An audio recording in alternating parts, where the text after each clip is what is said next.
شیطان الرجیم بسم اللہ الرحمن الرحیم۔ شروع اللہ کے نام سے جو بڑا مہربان نہایت رحم کرنے والا ہے۔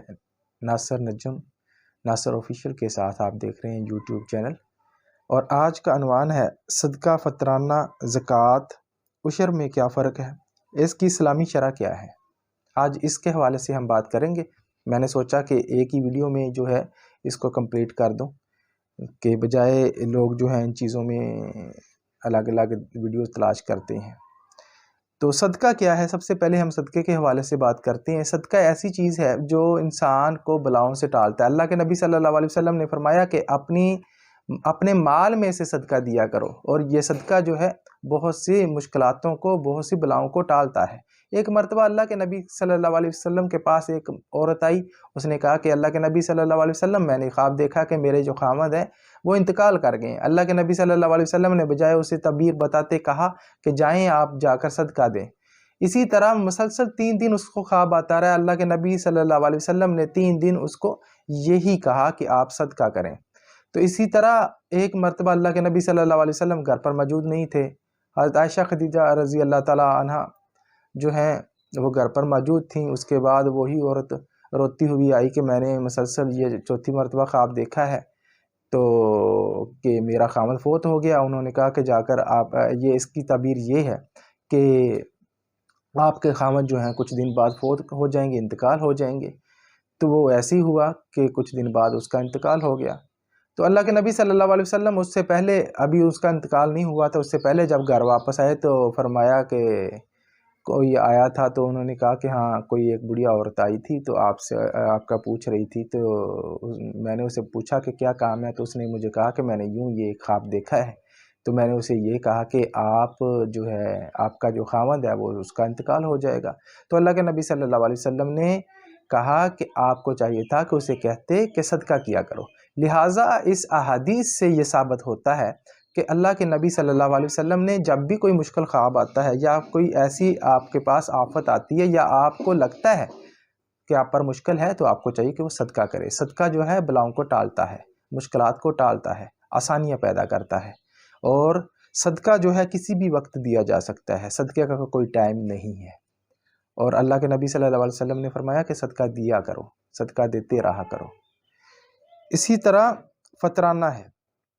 فطرانہ عید الفطر، جب عید الفطر آتی ہے اور رمضان المبارک آتا ہے تو اس کے بعد ہم روزے رکھتے ہیں، اس میں کوئی کمی بیشی ہوتی ہے تو اللہ تعالیٰ نے صدقہ فطرانہ جو ہے وہ واجب کر دیا ہے۔ یہ واجب ہے، یہ سن لیں۔ یہ جس کے گھر میں ایک وقت کا کھانا بھی پکتا ہے اس پر بھی یہ واجب ہے، اس کو بھی چاہیے کہ وہ دوسروں کو دے۔ تو فطرانہ جو ہے وہ 2.5% کے حساب سے دیا جاتا ہے، اور اس بچے پر بھی یہ واجب ہے جو آپ کے گھر میں اسی دن آ جائے۔ سپوز اگر وہ عید کی نماز پڑھنے سے پہلے اگر وہ بچہ آپ کے گھر میں وہ پیدا ہوا ہے تو آپ کا فطرانہ جو ہے اس کو بھی لگتا ہے۔ اور ایک بات اور بتا دوں، اکثر اوقات ایسا ہوتا ہے کہ آپ لوگ جو ہیں دوسروں کے گھروں میں وہ دیتے ہیں پیسے، تو اس کو بتانا نہیں کہ یہ فطرانے کے پیسے ہیں، یہ ذہن میں رکھیے گا۔ یہ بتاتے ہوئے کہ یہ فطرانے کے پیسے ہیں، اگلے بندے کی حقیر ہے یہ۔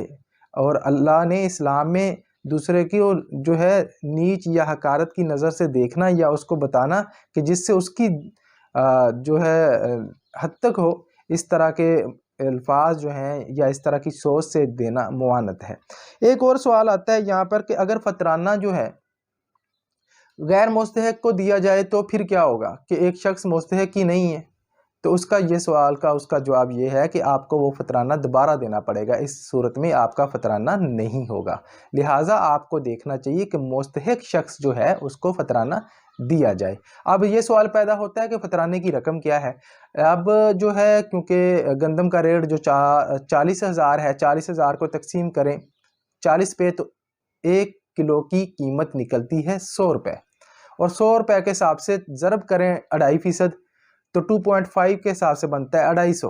لیکن احتیاطاً کیونکہ ابھی گندم آئی نہیں ہے اور لوگ جو ہے گندم پرانی ہی استعمال کر رہے ہیں، تو احتیاطاً جو ہے 300 روپے آپ جو ہے اس کے حساب سے جو ہے آپ فطرانہ دے سکتے ہیں۔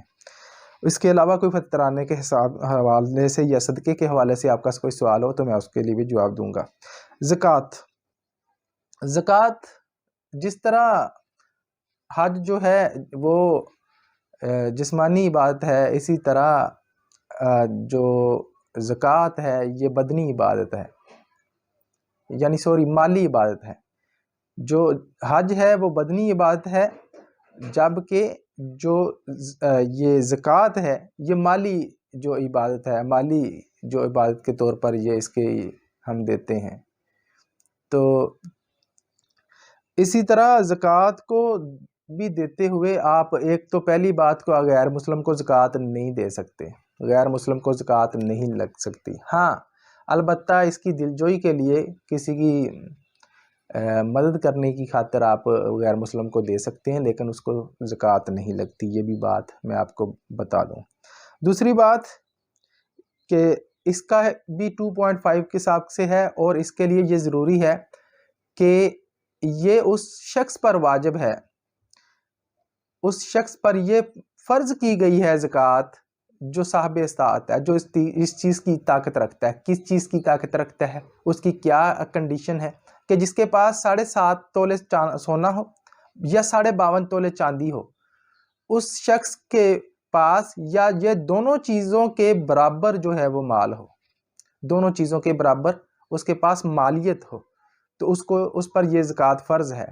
اس پر بھی زکوٰۃ اس کنڈیشن میں فرض ہے کہ 7 تولے سونا ہو یا 52.5 تولے چاندی ہو، اس شخص کے پاس یا یہ دونوں چیزوں کے برابر جو ہے وہ مال ہو، دونوں چیزوں کے برابر اس کے پاس مالیت ہو، تو اس پر یہ زکوٰۃ فرض ہے۔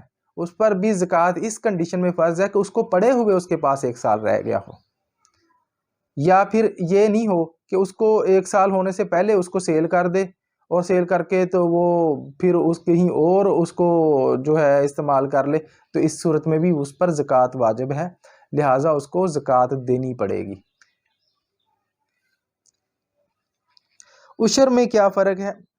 عشر اللہ نے جس طرح زکوٰۃ جو ہے وہ مال میں سے دینے کا حکم دیا گیا ہے، اسی طرح عشر جو ہے آپ کی اجناس، گندم، کپاس، جتنی بھی زراعت کی چیزیں ہیں ان میں سے عشر کا حصہ اللہ تعالیٰ نے منتخب کیا ہے۔ اس کا حصہ یہ ہے کہ عشر کی شرح کیا ہے؟ عشر کی شرح یہ ہے کہ اگر تو آپ مصنوعی طور پر یعنی ٹویل کا پانی ہے، وہاں پہ بارشیں نہیں ہوتی، تو ایسی صورت میں آپ 5% کے حساب سے جو ہے شرح عشر دیں گے۔